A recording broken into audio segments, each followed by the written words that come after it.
లేకుంటే బ్రతికే బరువవ్వు చలువ లేకుంటే ఊరే తెరువవ్వు కంటి ఈశుని ముత్తుల బిడ్డ లేలేటి నల్ల ఓషమ్మా నిన్ను నమ్ముకున్న భక్తులమమ్మా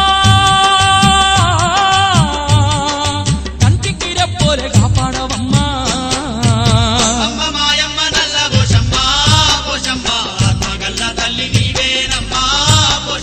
అందరి బంధువయ్యవని అందు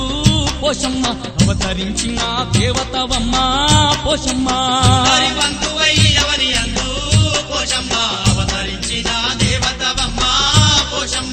మమ్మ మాయమ్మ నల్ల పోషమ్మ పోషమ్మ ఆత్మగల్ల తల్లి నీవేనమ్మా పోషమ్మ